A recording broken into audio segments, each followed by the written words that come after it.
Buenos días, chicos. ¿Cómo están?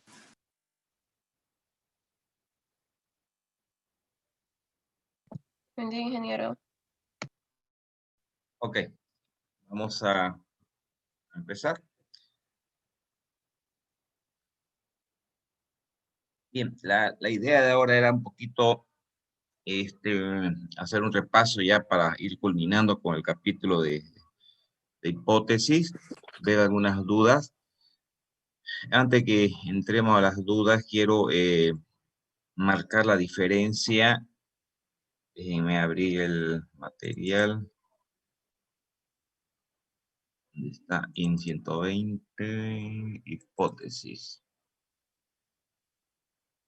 Muestra pareada.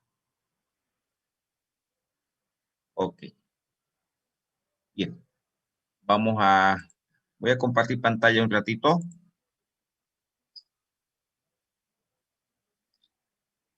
Ok, perfecto. Bien.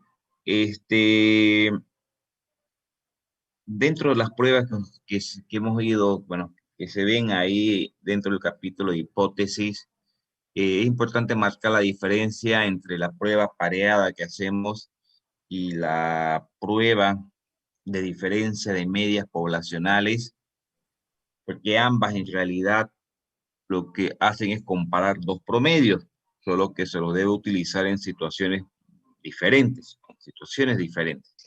Bien, a ver, pero antes de compartir esto, voy a preferir compartir una hoja de Word primero. Ya, dentro de las pruebas que hemos visto nosotros, hemos empezado con la prueba para una media poblacional, muestras grandes, cuando son mayores a 30, y que se aplica, ustedes recuerdan, la distribución Z para su aplicación. Luego vimos la prueba de la diferencia, perdón, la prueba para muestras pequeñas, es decir, para el promedio, pero muestras pequeñas, que lo realizamos con Test Student. Posteriormente, la prueba que sigue es la prueba para la diferencia de medias muestras grandes, mayores a 30 ambas muestras. Luego, que es con la distribución normal. Luego, la prueba de que es para la varianza poblacional, es decir, para la desviación poblacional, que es con chi cuadrado. Luego, para la razón de varianzas poblacionales, que es para comparar dos varianzas o dos desviaciones poblacionales, lo que nos permite determinar si dos poblaciones tienen la misma varianza, es decir, varianzas iguales o son varianzas diferentes. Posteriormente, recién vemos la prueba para la diferencia de medias poblacionales muestras pequeñas, porque para poder, si están visto en los videos, para poder hacer la comparación de dos promedios y queremos, queremos comparar dos promedios poblacionales, pero las muestras son pequeñas, se debe saber si las varianzas son iguales o si las varianzas son desiguales. Para ello realizamos justamente la prueba anterior que mencionamos, que es la prueba de razón de varianzas poblacionales, que es la que nos permite comparar las dos varianzas. Posteriormente está la prueba para una proporción o porcentaje, para la diferencia de proporciones poblacionales. Y la última prueba que se ve es justamente la prueba pareada, que se la conoce de esa manera. Lo que quiero aquí es un poquito que marquemos la diferencia cuándo se debe utilizar una y cuándo la otra, porque ambas en realidad ven la comparación de dos medias poblacionales. Fíjense lo siguiente, voy a hacer un par de círculos primero para que se entienda a qué se refiere esto. Ya, el 1 y aquí vamos a volver a copiar.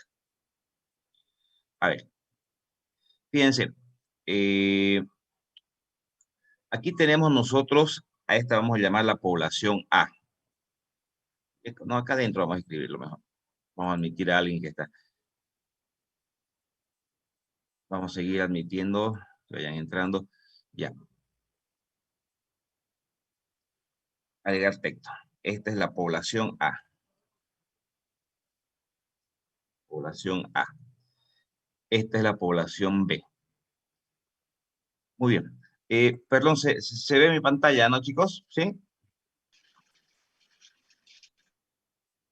Sí, ingeniero. Sí, ingeniero. Ok, gracias. Bien, esta es la población A y esta es la población B. Cuando nosotros queremos comparar dos poblaciones, ¿qué utilizamos? Utilizamos las dos pruebas que conocemos para ya sea muestras grandes o muestras pequeñas. Eso va a depender únicamente del tamaño de la muestra, ¿no? Si las muestras son mayores a 30, pues usamos la prueba de diferencia de medias poblacionales, muestras grandes. Si las muestras son menores de 30, pues usamos la prueba de diferencia de medias, muestras pequeñas. Ya. Ambas trabajan con dos poblaciones que son independientes entre sí. ¿Qué quiere decir eso? Que son dos, que los datos que conforman la población A no afectan ni se ven afectados por la forma, por los datos de la población B. Por ejemplo, ¿a qué me refiero? Queremos comparar las edades de los alumnos de ingeniería industrial con los de ambiental. Las edades que tenga la carrera de los alumnos de industrial no influye en los datos o en las edades de los alumnos de ambiental. Son dos conjuntos, son dos poblaciones totalmente independientes, donde las edades de los de industrial no afectan en las edades de de los estudiantes ambiental, o al revés, las edades de los estudiantes ambiental no influyen de ninguna manera en las edades que tengan los estudiantes de la carrera industrial. Es decir, son dos conjuntos de datos totalmente independientes. Como nosotros queremos comparar dos poblaciones, porque recordemos que habíamos mencionado que las hipótesis lo que comparan son poblaciones. Queremos comparar dos poblaciones, ya sea que queramos comparar sus proporciones, sus promedios, ¿no? Pero son dos poblaciones. Entonces, de ambas poblaciones, para poder realizar esta prueba de hipótesis por ejemplo, determinar si las edades de la población A su promedio es igual al promedio de edad de la población B, como no tenemos todos los datos, que en este caso, que del ejemplo que les ponía de las carreras de industrial y ambiental, significaría tener las 2000 y pico edades de industrial y las 1500 y pico edades de ambiental. No las tenemos. Como no tenemos, ¿qué hacemos entonces? Utilizamos el muestreo, que significa que de la población A habrá que sacar esta población B, es lo que nosotros simbolizamos con N, ¿no? El tamaño de una población, ya sea de la A o de la B, lo simbolizamos con la N mayúscula. Que es, bien, como no tenemos esos datos, ¿qué hacemos? Un muestreo y obtenemos un N minúscula de ambas poblaciones, que es el tamaño muestral, ¿no? El tamaño muestral. Ese N, que sería la cantidad de encuesta que vamos a obtener de la población A, y también el N minúscula, que es la cantidad de encuesta de la población B, en función a ese N, nosotros obtenemos, bueno, se convirtió en mayúscula esa N, obtenemos algunos estadísticos, como es el promedio muestral y la desviación muestral de ese N, ya sea que sean muestras grandes o muestras pequeñas, perfecto, de ambas poblaciones. Y esos datos muestrales obtenidos de ambas poblaciones es lo que nos permite luego llegar a tomar una decisión sobre el parámetro que estemos analizando sobre ambas poblaciones. Cuando digo el parámetro, me refiero ya a la medida que estamos comparando en ambas poblaciones, que podría ser el promedio poblacional, podría ser las desviaciones poblacionales a través de la prueba de razón de varianza, o podría ser los porcentajes de ambas poblaciones, que sería lo que llamamos la comparación de proporciones o la diferencia de proporciones poblacionales. Bien, cuando vayamos a comparar dos poblaciones, lo que utilizamos son, vuelvo a repetir, las diferencias de medias poblacionales, sean muestras grandes o sean muestras pequeñas. Pero hay, pero hay, pero hay, pero hay otras situaciones en las cuales vamos a comparar el promedio de una misma población, el promedio de una misma población.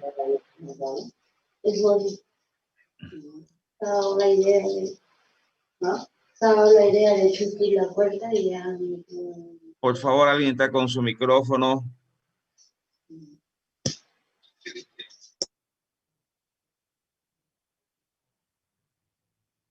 Bien, pero la prueba pareada es un poquito para marcar la diferencia cuando utilizamos la prueba pareada.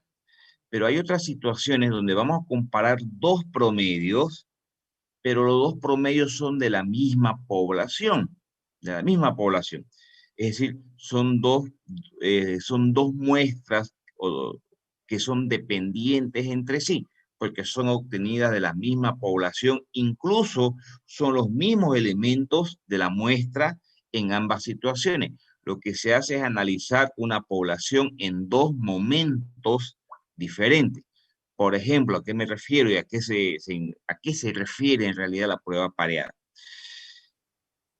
Nosotros queremos investigar, el ejemplo más claro tal vez, queremos investigar la eficiencia o la eficacia de un método de dieta, por ejemplo, para bajar de peso, ¿no? Entonces, ¿qué se hace? De toda una población seleccionamos una muestra de 20 personas, n igual a 20, pero el n minúscula, ¿sí, no? Una muestra. Queremos saber si es eficiente ese método para bajar de dieta. Queremos saber si es eficiente la aplicación de una metodología médica, de un tratamiento, etcétera. Ahora que estamos con el tema del COVID, por ejemplo, cuando se han hecho las pruebas para la eficiencia de las vacunas que están saliendo, se han hecho, ustedes mismos han escuchado que se están haciendo pruebas. Es decir, no se puede verificar en los 5.000 millones de habitantes del mundo si ha sido eficiente o no la prueba que han hecho. Se ha sacado una muestra de 20 o 30 personas, esas 30 personas, por decirles, ¿sí? A esas 30 personas se le ha hecho una lectura de los datos, antes de ser aplicada la vacuna, y si nos vamos al ejemplo de la eficiencia de un tratamiento para bajar de peso, pues entonces se le ha sacado el peso también antes de ser aplicado la vacuna, antes de ser aplicado el método. Y después que ha sido aplicado el método para poder bajar de peso, o se ha aplicado la vacuna en esa muestra seleccionada, se ha vuelto a tomar los datos en un después. Hay un antes y hay un después. Y se toman los datos de esta muestra. Entonces, pero fíjense que las personas o los elementos a los cuales se le ha obtenido los datos en el antes y que pertenecen a una población son exactamente los mismos elementos, las mismas personas a las cuales se les hace la lectura en el después. Es decir, tanto los datos del antes como los del después son exactamente los mismos elementos y que pertenecen a la misma población. Es por eso que a la prueba pareada se la conoce también como la prueba de muestras dependientes, porque son dos muestras que dependen entre sí porque son exactamente de los mismos elementos de una población. Esa es la gran diferencia, para marcar la diferencia en realidad entre lo que es la diferencia de media tradicional respecto a lo que es la prueba pareada. Ahora, enfocándonos ya en la prueba pareada. Prueba pareada aquí. Ok. Acá. Muy bien.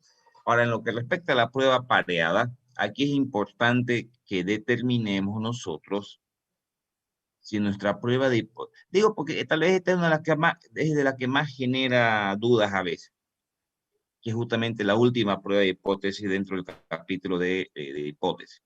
Hay que identificar que si lo que nos interesa calcular es el antes menos el después o el después menos el antes.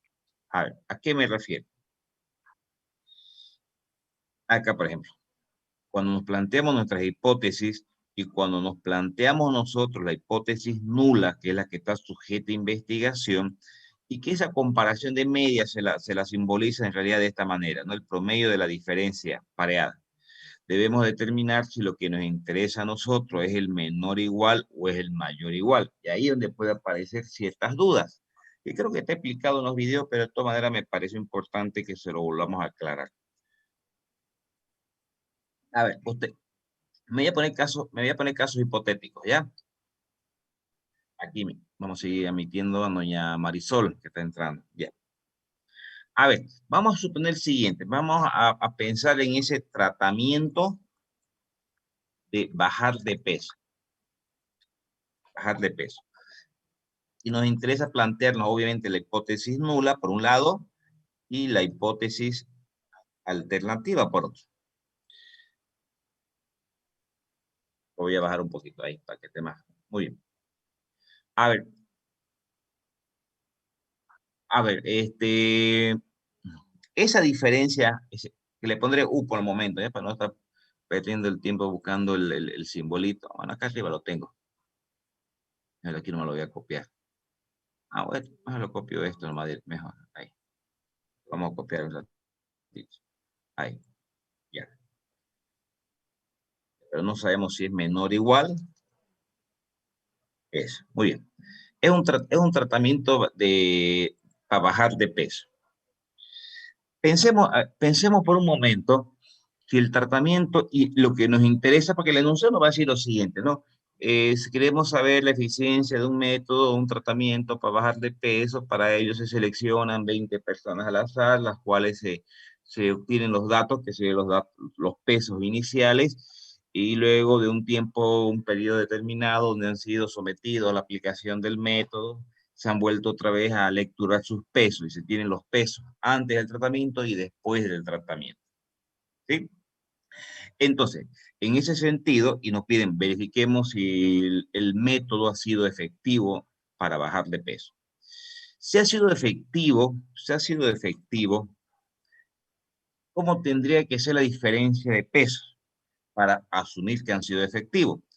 Si ha sido efectivo, entonces, no sé si ustedes están de acuerdo conmigo, el antes menos, es decir, el peso inicial menos el peso después, si el peso antes menos el peso después, para que haya sido efectivo tendrá que ser mayor que 0 o menor que 0. ¿Mayor que 0? Efectivamente, tendría que ser mayor que 0, es decir, que el peso anterior, el peso de un inicio, para que sea efectivo el tratamiento, tiene que ser mayor al peso ya después del tratamiento. ¿Dónde está el símbolo de mayor? Lo voy a buscar por acá, mayor.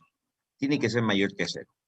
Entonces, en este caso, nuestras pruebas de hipótesis lo vamos a plantear el antes menos el después. Pero como es mayor que 0, nos vemos obligados esto a colocarlo como hipótesis alternativa, ¿cierto? Lo colocamos como hipótesis alternativa. Y como hipótesis menor igual, no lo pido. Y como hipótesis nula, el menor igual. El menor igual, déjenme buscar un ratingo. Que ahora este no lo pillo, el menor igual. Ah, bueno, arriba debe estar. Aquí está. No pierda tiempo buscando el símbolo. Y debe ser mayor o igual.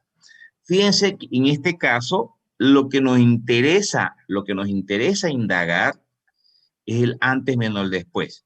Entonces, pero no hemos visto obligado a colocar nuestras hipótesis, colocarlo en la hipótesis nula. De todas maneras, perdón, alternativa. De todas maneras, la hipótesis nula la estamos planteando que el antes menos el después es menor o igual a 0, y como hipótesis alternativa que el antes menos el después es mayor que 0. Por lo tanto, en el procedimiento de elaboración de la tabla, porque aquí tenemos los datos antes tenemos por un lado el antes y otro lado el después. Pero ya en el procesamiento para ir encontrando los datos, ir encontrando las diferencias, estas diferencias cuadradas y todo lo que se nos pide, vamos a trabajar en función al antes menos el después, menos el después. Pero ahora, un ejemplo donde esto podría ser al revés. Entonces, todo nuestro problema, todos los cálculos van a estar en función al antes menos el después, porque nuestras dos hipótesis están planteadas de esa manera, antes menos después. Pero otro ejemplo podría ser un tratamiento. Dicen que hay un método de enseñanza que aumenta el rendimiento escolar de los niños. Podría ser hasta un tónico que dice que mejora la capacidad mental de los niños, podría ser un tratamiento que me aumenta la masa corporal de los chicos que se dedican a hacer fisiculturismo. Bueno, Ya, hay un tratamiento que mejora la capacidad mental de los niños, Entonces, ¿cómo planteamos acá nuestras hipótesis? Pero más que plantearnos las hipótesis, ¿qué es lo que vamos a analizar? Para que efectivamente este tratamiento mejore la capacidad mental, ¿no? Que puede estar en una escala, qué sé yo, en un examen, bueno, pero se supone, ya sea en en cualquier medida o en cualquier unidad de medición, si mejora la capacidad mental, se va a seleccionar unos 20 niños, se aplica el tratamiento, seguramente se hará alguna lectura, ya sea del coeficiente, ya sea de la capacidad de memoria, pero algo, no sé. Y después del tratamiento, nuevamente se hace una lecturación en función a la variable que estén analizando. Pero cualquiera será la variable, si el tratamiento ha sido eficiente o ha sido eficaz, ¿qué se espera? Que que el antes menos el después sea mayor que cero o el después menos el antes sea mayor que cero. ¿Cómo sería eficiente el tratamiento? Se espera que el después menos el antes sea mayor que cero, es decir, que el tratamiento haya provocado un incremento en la capacidad mental de los niños, de manera que la capacidad mental de los niños después sea mayor al que era inicialmente. O en todo caso, cambio de ejemplo, si es un método para mejorar la masa corporal para los chicos que hacen fisiculturismo. Entonces, estos jóvenes van a ser sometidos a un tratamiento para aumentar la masa corporal. ¿Sí? Entonces hacen las mediciones antes del tratamiento y después del tratamiento. Si ha sido eficiente este tratamiento, se espera que la masa corporal después, menos la masa corporal de antes, sea mayor que cero. Si eso se cumple, ha sido eficiente el tratamiento. Ha sido eficiente. Entonces lo planteamos después menos el antes. De manera que el desarrollo ya de los ejercicios ahora lo trabajaremos para este caso específico, haciendo las lecturas siempre después menos el antes, después menos el antes. Fíjense que yo sé que ustedes ya los miró los videos, seguramente hay una columna de diferencia del DSUI, que es la diferencia entre las dos variables, es donde nosotros debemos analizar acá si estamos trabajando el antes menos el después o después menos el antes, para generar estas diferencias, que necesitamos esta sumatoria de las diferencias para desarrollar pues, nuestro ejercicio.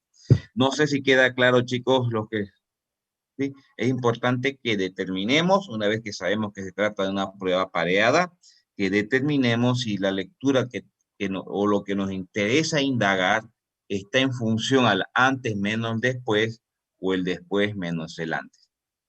¿Alguna pregunta, chicos?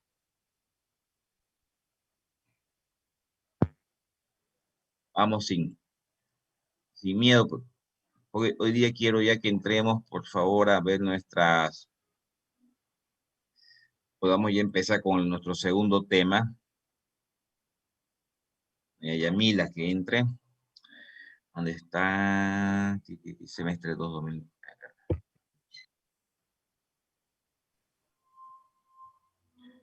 ¿Alguna consulta, chicos? Bien, yo les había pedido a ustedes que... Voy a abrir mi resumen, lo tengo abierto.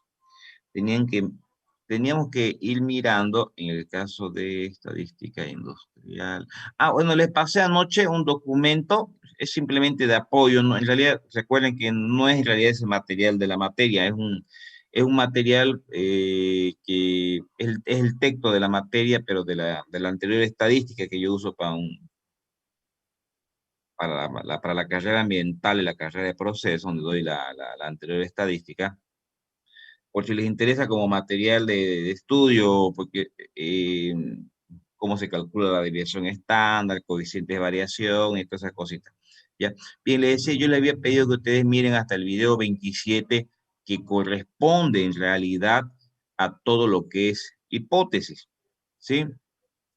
les envié el texto de la materia del capítulo de hipótesis, les envié también el práctico de hipótesis, lo tienen, si no me equivoco, sí, ¿no? Y ahora ya necesito que empiecen a mirar, a ver los videos del capítulo de bondad de ajuste, de bondad de ajuste. Que terminando este capítulo de bondad de ajuste, tendremos que dar ya nuestro examen, que yo les había comentado, si bien es cierto, a veces lo vamos a reprogramar con calma, habíamos hablado para el 15 de enero, ¿no? Pero creo que va a ser menester, nomás como dicen, moverlo un poquito, tal vez un par de semanas, ¿ya? Bien, este capítulo de bondad de ajuste es lo que vamos a discutir hoy día un poquito. Quiero que empiecen mirando lo que es el uniforme, lo que es la binomial y lo que es Poisson. Y eso significa los videos. Voy a compartir mi pantalla para que vean, para que no se aburran. Yo tengo me hago mi cuadrito de resumen, de seguimiento a cada materia. Y eso significaría el video 28, el video 28, a ver, sí, video 28, video 29, el video 30, video 31, video 31, hasta ahí. La distribución normal no, todavía no es un poquito más pesadito. Serían esos tres videos ya iniciando, como les comentaba, el capítulo de bondad de ajuste. Son 3 videos, son 4 videos en realidad. ¿Sí? ¿De qué se trata este segundo capítulo de pruebas de bondad de ajuste? Son hipótesis también, en realidad siguen siendo hipótesis.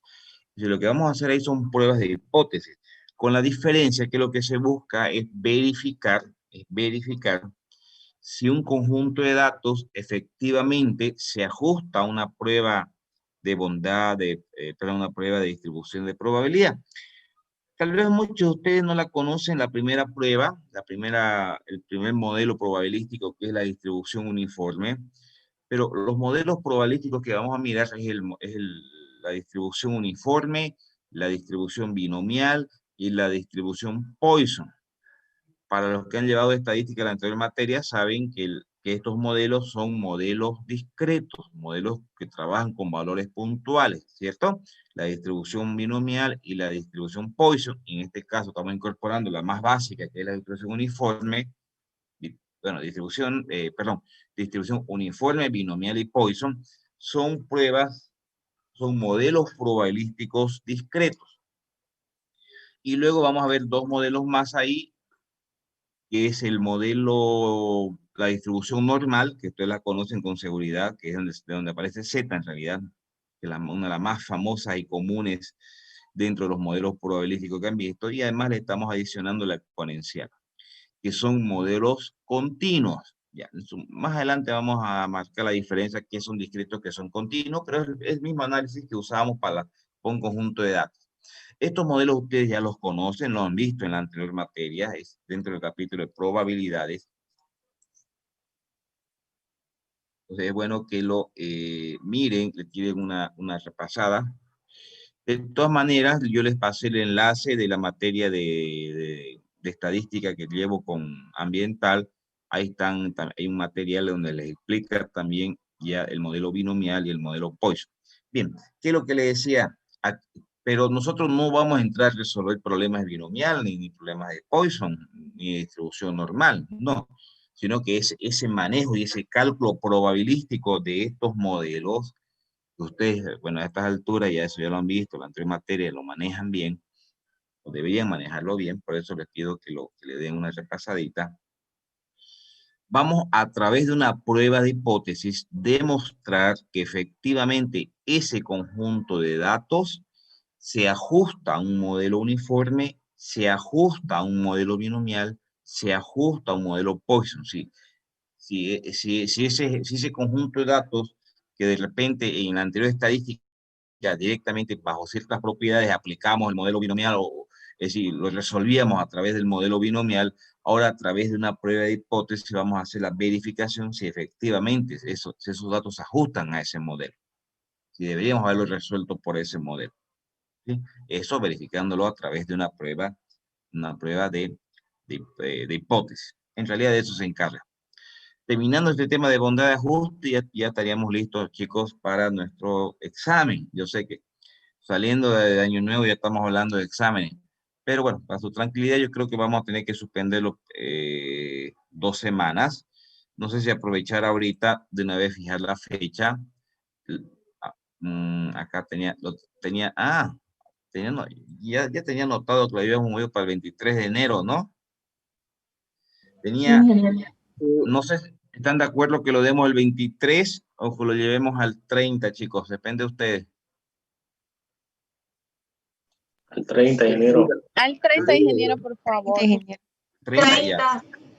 Muy bien. Para eso sí responden toditos, ¿no? Ya, sábado 30. Ya me lo noté. El sábado 30 sería nuestro parcial. ¿De qué damos? Damos de todo el capítulo de hipótesis y damos de este capítulo de distribución de bondad de ajuste, que en realidad son 5 pruebas, ¿no? Que vamos a ver ahí. 5 pruebas. De eso sería nuestro primer parcial. Yo ya he empezado a trabajar con el SPSS, entonces en estos días le empiezo a subir los videos. Lo que les pedí, por favor, de que se vayan instalando de una vez, porque ya tengo unos 6 videos ya hechos del manejo del SPS. Estos 6 videos iniciales que les estoy pasando es la parte básica, es decir, todavía no estamos entrando a la estadística matemática, porque para poder aplicar estadística matemática o para poder aplicar hipótesis, por ejemplo, las hipótesis a través del SPS, necesitamos manejar cómo calcular la media aritmética, cómo calcular la desviación, cómo elaborar nuestra tabla de distribución de frecuencia. Es decir, en realidad estamos diciendo la parte básica sería la materia anterior, la que usted conoce como probabilidad y estadística, en SPS, para que ya manejando eso recién podamos entrar a elaborar y a resolver problemas de hipótesis a través del SPSS, ¿sí? Entonces los videos que les voy a ir pasando se trata de cómo introducir los datos al programa, cómo calcular todas las medidas estadísticas que ustedes conocen, ¿no? La media aritmética, mediana, moda, los cuartiles, deciles, percentiles, desviación estándar, error, todo eso, asimetría, kurtosis, cómo elaborar nuestra tabla de distribución de frecuencia, ¿sí? Y ya manejando toda esa información podemos plantearnos pruebas de hipótesis. Y aquí vamos a aprovechar para elaborar las tablas de distribución de doble frecuencia, que no se hace a mano, no se lo ve porque es bastante tedioso, que son las pruebas de doble entrada. Y después en el capítulo siguiente, a bondad de ajuste, nosotros trabajamos con tablas de doble entrada, ¿sí? Pero para su elaboración, hacerlo a mano pues es muy difícil. Entonces, no difícil, sino muy moroso. Entonces el SPS nos lo hace muy, muy fácilmente. Cuando lo veamos ahí en el video se me van a entender a qué me refiero. ¿Alguna consulta, chicos? Ingeniero, disculpe, en el práctico hay algunos ejercicios que no tienen nivel de significancia o nivel de confianza. Ok. Para los ejercicios que sí es posible que en algunos se me hubiera pasado, que no esté el nivel de significación o el nivel de confianza con el cual vayan a trabajar. En realidad, primeramente vamos a hacer la aclaración que el nivel de confianza que se da, con el cual se trabaja en una investigación, lo determina la persona que investiga. Es decir, yo me planteo el problema, yo quiero plantearme esta hipótesis y quiero hacerlo con un nivel de seguridad, con un nivel de confianza, el 95, 96, 97, etc. En realidad, no es algo impuesto, no es algo que se obtenga de la muestra, es algo que, es algo que decide la persona que hace una investigación, ¿ya? Pero para que trabajemos en forma homogénea, podemos utilizar todo el 95%, o si alguien ya lo ha hecho con otro nivel de confianza, no habría ningún problema tampoco, ¿ya? Es decir, ustedes escojan, en otras palabras, el nivel de confianza con el cual quieran trabajar. Yo generalmente se los varío de un problema a otro, a veces porque a veces ya el mismo dato se repite en varias pruebas y trabajamos todos al 95-95. A veces para que varíen y más que todo hacerlos trabajar y que la manejen bien, la manipulen bien la tabla. A veces en algunos ejercicios les pongo 95, otros les pongo 99, 98, así les pongo para que interpolen también. ¿Ya? Pero ustedes escojan el nivel de confianza con el cual van a desarrollar el ejercicio si es que este no tuviera esa información. ¿Ok? Ya, gracias, ingeniero. Ok. ¿Alguna pregunta más, chicos? Bien. Ingeniero, Yo le- disculpe, ¿en el tema de los exámenes se seguirán manteniendo de forma presencial? Por el momento sí. Por el momento sí. Aparentemente, más bien aparentemente a final de mes es más factible ya, porque se asume que en estos 15 días es la parte crítica del contagio y está bajando. Se asume que para final de mes va a estar mucho, por los datos estadísticos que tenemos, ya está queriendo bajar en Santa Cruz un poquito y está empezando a subir a La Paz. Entonces, y ya La Paz está empezando de subida a su zona crítica y Santa Cruz aparentemente ya desde estos últimos 3-4 días una tendencia, una pequeña tendencia a bajar. Así que en 15 días, 20 días vamos a estar bastante de bajadas en Santa Cruz, aunque en La Paz están ahorita empezando recién a querer subir. Entonces, este mes caótico que hemos tenido acá en Santa Cruz ya le va a tocar a la ciudad de La Paz este próximo mes. Entonces, hasta el momento lo estamos manteniendo presencial, perdón, el examen,